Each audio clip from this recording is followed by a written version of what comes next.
लोग बात कर रहे थे सुपर कंडक्टिविटी का, अति चालकता का बात कर रहे थे लास्ट में कल।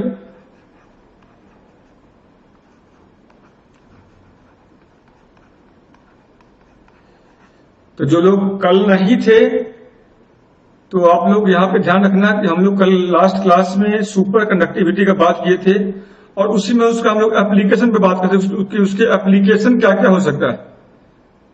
तो नेक्स्ट राइट एक ही और याद रखना, एक प्रोजेक्ट है उसका नाम है ITER।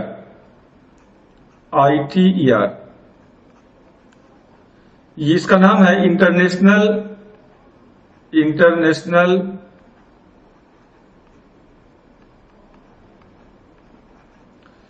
Thermonuclear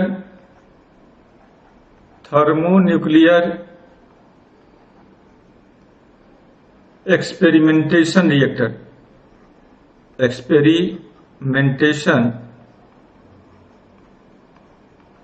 reactor. तो सुपर, ठीक है ना, ये है क्या? तो ये फ्यूजन आधारित एक न्यूक्लियर रिएक्टर है। फ्यूजन आधारित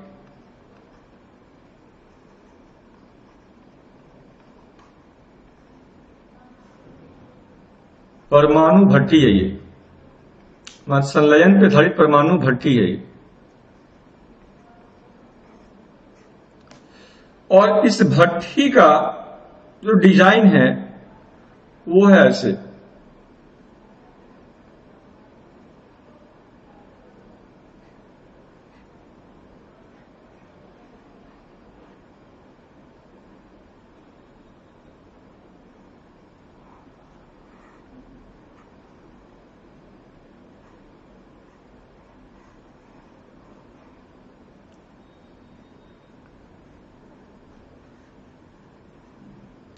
और इसके भीतर ये जो चैम्बर दिख रहा है तुमको, इसके भीतर क्या है बेसिकली, यहां पे एक मैग्नेटिक कॉइलिंग किया गया है, ऐसे मैग्नेटिक कॉइलिंग किया गया है। ये जो कॉइलिंग है, इस कॉइलिंग में सुपर कंडक्टर का उपयोग हुआ है। सो दिस मैग्नेटिक कॉइलिंग, जिसको हम लोग बोलते हैं टोकामैक, इसी का नाम है टोकामैक।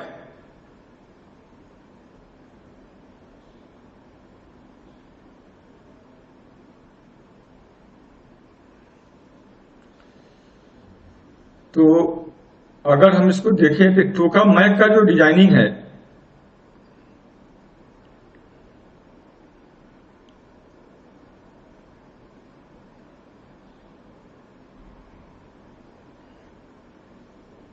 इसका नाम है बेसिकली टोकामैक।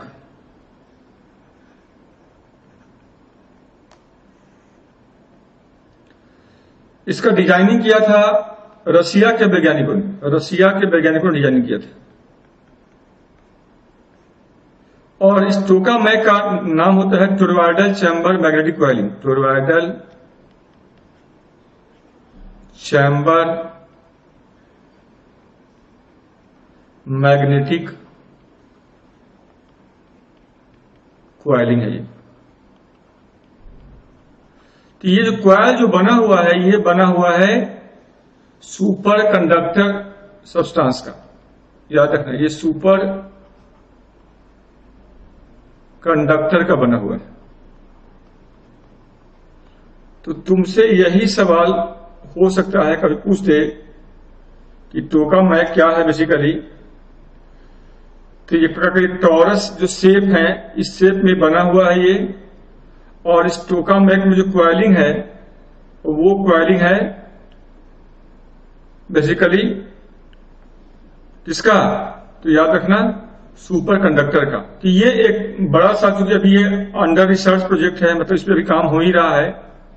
और इसके काम करने के बाद जब ये सही रूप से काम करना शुरू करेगा, तो उम्मीद करते हैं कि 2035 तक ये परियोजना पूरा होना है। 2035 तक ये प्रोजेक्ट पूरा होने वाला है। और जब ये पूरा हो जाता है प्रोजेक्ट, तो याद रखना कि उसमें पूछेगा इससे भारत को क्या फायदा है, क्योंकि इसमें दुनिया के 35 देश के 35 कंट्री के 35 देश के शामिल हैं, जिसमें से एक देश भारत भी है। एक देश इसमें भारत भी शामिल है।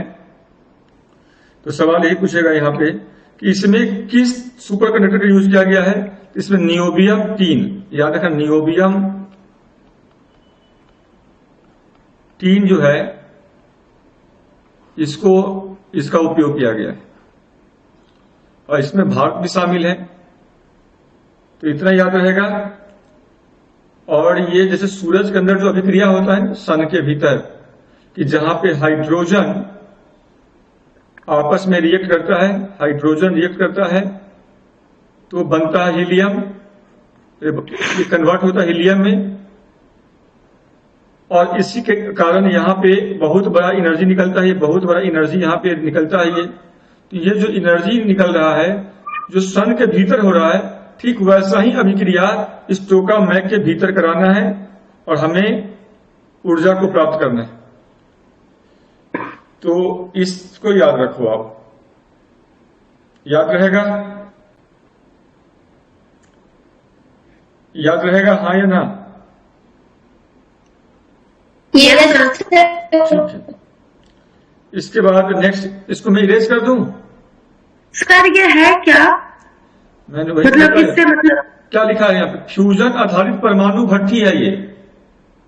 मतलब इसको नाभिकीय संलयन पर आधारित ये परमाणु भट्ठी है, और इसी भट्ठी के अंदर परमाणु अभिक्रिया करा करके ऊर्जा पैदा किया जाएगा और उसी ऊर्जा से विद्युत बनाया जाएगा। अच्छा, करंट के लिए? हाँ, इसी ऊर्जा से विद्युत बनाया जाएगा। और इसका स्थापना कहां पे हो रहा है? तो दक्षिणी फ्रांस में हो रहा है। दक्षिणी फ्रांस में हो रहा है, याद रखना, ये साउथ फ्रांस में इसका स्थापना हो रहा है। तो ये तुमको पूछ सकता है कि ITR जो परियोजना है उसमें जो फ्यूजन आधारित जो रिएक्टर है, उस रिएक्टर में सुपर कंडक्टर का उपयोग किया गया है, उसमें क्या कौन सा तत्व है? एल्युमिनियम है कि नियोबियम 3 है कि बेरियम कॉपर है, ठीक है, या कुछ भी दे सकता है वहां पे। तो उसके लिए यहां पे याद रखोगे, याद रहेगा। आगे बताएं, इसको लिख लिया? yes. इसको लिख लिया सब लोगों ने? Yes sir. चलिए नेक्स्ट है। अब देखो एक और याद रखना, इस परियोजना से हमें क्या फायदा होगा? वास्तव में क्या है, सूरज को धरती पे उतारने का परियोजना है, क्योंकि सन के भीतर जो अभिक्रिया हो रहा है वही अभिक्रिया इस रिएक्टर के भीतर भी कराना है। यहां भी हाइड्रोजन का इस्तेमाल करेंगे, यहां भी फ्यूजन कराएंगे, और इस फ्यूजन में होगा क्या, जरा से गौर से देखना, इसमें होगा क्या, पहले फ्यूजन के लिए हमें चाहिए कम से कम 1.5 मिलियन डिग्री सेंटीग्रेड टेम्परेचर चाहिए। इतना टेम्परेचर चाहिए हमें, और इतना टेम्परेचर लाएंगे कहां से? तो हम पहले इसमें कराएंगे फिशन कराएंगे, फिशन कराएंगे, तब हम इसमें कराएंगे फ्यूजन कराएंगे, और तब हमें मिलेगा ऊर्जा। तो फिशन से हम लोग इतना ताप उत्पन्न करेंगे, ये ताप चाहिए होगा हमें फ्यूजन के लिए, और फ्यूजन जब होगा तब हमें ऊर्जा प्राप्त होगा। क्योंकि इस अभिक्रिया में फिशन और फ्यूजन दोनों लिए हैं, फिशन भी ले रहे हैं फ्यूजन भी ले रहे हैं, इसलिए इसका नाम क्या है, थर्मोन्यूक्लियर रिएक्टर है। इसलिए इसका नाम है थर्मोन्यूक्लियर रिएक्टर। तो कोई पूछ देगा कि ITR का नाम थर्मोन्यूक्लियर क्यों है? क्योंकि इसमें फिशन और फ्यूजन दोनों अभिक्रिया होता है, और जहां भी नाभिकीय विखंडन और नाभिकीय संलयन, मतलब फिशन और फ्यूजन दोनों अभिक्रिया होगा, वैसे अभिक्रिया को हम लोग कहते हैं थर्मोन्यूक्लियर। इतना बात समझ में आया? तो इस परियोजना से इंडिया को क्या फायदा होगा? इस परियोजना से सिंपल बात समझ लेना, इंडिया को फायदा यह होगा कि इंडिया भी ऐसा ही रिएक्टर भारत में बना सकेगा एक, और इसके लिए इंडिया को कोई रॉयल्टी नहीं देना पड़ेगा, क्योंकि इसमें इसको स्थापना में 35 देश के वैज्ञानिक भी लगा हुआ है, जिसमें 7 देश सक्रिय रूप में है। उस 7 सक्रिय रूप में से एक देश भारत है। इस परियोजना में लगने वाला जो लागत होगा उसका 45% जो खर्चा है वो यूरोपियन यूनियन के देश दे रहा है, और शेष जो खर्चा है 55% वो 6 देशों में बांट दिया गया है, जिसमें से एक हिस्सा भारत को भी देना है। और भारत इस परियोजना में पैसा और प्लस जो भी तकनीकी सामान है जिसका कमिटमेंट भारत ने किया था, तो भारत इस परियोजना में उस कमिटमेंट को पूरा करने वाला समय से दुनिया का पहला देश है। और इसलिए इस बात के लिए भारत का कई दफा तारीफ भी किया गया है कि पैसा भी समय से हमने दिया है और समय से हमने तकनीक भी समय से पहले दिया है। और ये इसलिए भी क्योंकि भारत का ऊर्जा जरूरत बहुत ज्यादा है, हमें चाहिए ऊर्जा। हम खुद चाहते हैं कि चाहे जैसे भी हो ये परियोजना सफल हो, और उसी का डिजाइन करके हम ठीक उसी डिजाइन का हम रिएक्टर में यहां भी स्थापित करना चाहते हैं। और इस परियोजना में बड़ा लागत है, तो इसको याद रखना, क्योंकि इसके लगने से हमारी ऊर्जा आवश्यकता जो है पूरा हो जाएगा, स्वच्छ ऊर्जा मिलेगा, ईंधन का समस्या नहीं होगा, क्योंकि इसमें हम लोग हाइड्रोजन का इस्तेमाल करेंगे, और हाइड्रोजन के आइसोटोप होगा ड्यूटेरियम या ट्राइटियम, तो ड्यूटेरियम का इस्तेमाल करेंगे, ट्राइटियम का इस्तेमाल करेंगे। और हाइड्रोजन, ड्यूटेरियम और ट्राइटियम से पूरा समुद्र भरा हुआ है, तो हमें ऊर्जा का भी यहाँ पे चिंता करने की कोई आवश्यकता नहीं है। तो ये भी इस परियोजना का अपने आप में बहुत बड़ा अचीवमेंट है। इस पूरे प्रोजेक्ट का डिजाइनिंग किया है रशिया के वैज्ञानिकों ने, और इसमें साथ दे रहा है पूरे दुनिया का 35 देश के वैज्ञानिक अपने तन मन धन से। तो इसको याद रखना। अब नेक्स्ट है, इसके बाद आगे बढ़े। सर इसमें भारत के भी वैज्ञानिक शामिल है ना? हाँ, भारत तो सक्रिय भूमिका में। अब आगे लिखो एक नेक्स्ट, रेयर अर्थ, एक और है rare earth barium copper oxide, barium copper oxide.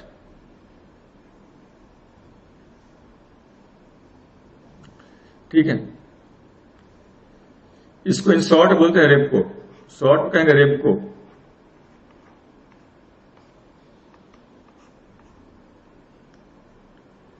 ठीक है, और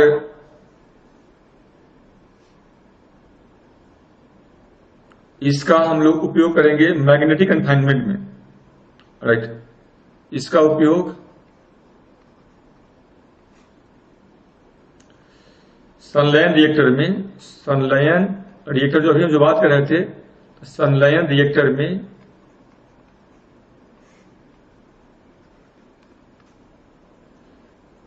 चुंबकीय, जो अभी देखे थे चुंबकीय कन्फाइनमेंट, जो मैग्नेटिक कॉइलिंग था, चुंबकीय कन्फाइनमेंट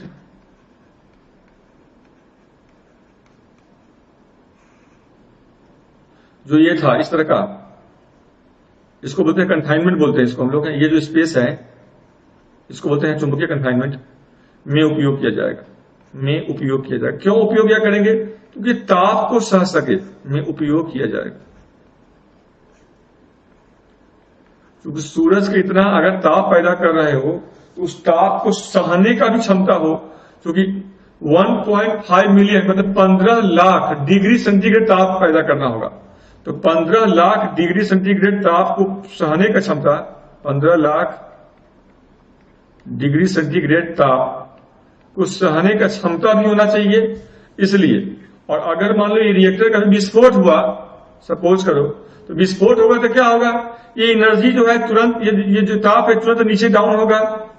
तो नतीजा क्या होगा? विस्फोट हुआ, एक बार फटा, फिर तुरंत अंदर आ जाएगा सब, क्योंकि ताप जैसे ही फटेगा ताप नीचे आएगा, ताप नीचे आएगा तो अपने आप ही बंद हो जाएगा। तो इस रिएक्टर से कोई बहुत बड़ा खतरा भी नहीं है, इससे खतरा भी नहीं है, और स्वच्छ ऊर्जा भी इससे हमें मिल जाएगा। तो इतना सर 15 लाख डिग्री सेल्सियस ताप तो ये सूर्य का तापमान है ना सर ये? तो वही तो मैं कहूँ कि सूरज को ही तो हम उतार रहे हैं यहाँ पे, सूरज के जैसा ही हमें बना रहे हैं, उतना ही ताप पैदा करना है, और उतना जब ताप पैदा करेंगे तो हमको उससे फायदा मिलेगा, हमारा हीटर चल पाएगा। इतना क्लियर हुआ? सुपर कंडक्टिंग चिप बनाने में किया जाता है, सुपर कंडक्टिंग चिप बनाने में किया जाता है।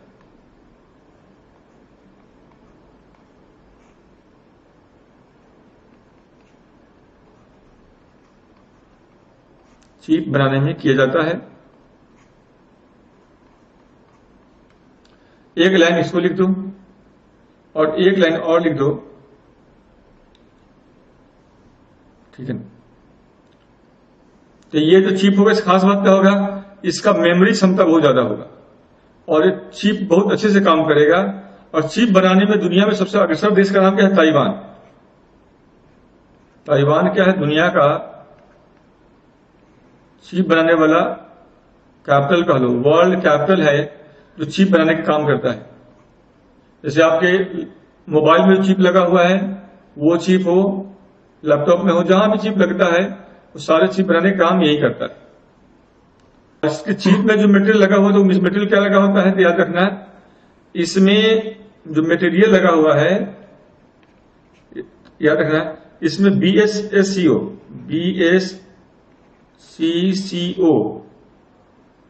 पदार्थ का उपयोग किया जाता है। BSCO अतिचालक पदार्थ का उपयोग किया जाता है। अतिचालक पदार्थ का उपयोग किया जाता है।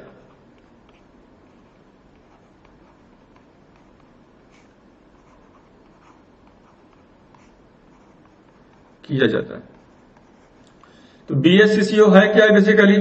तो यह है बिस्मथ, ये है क्या? तो बिस्मथ,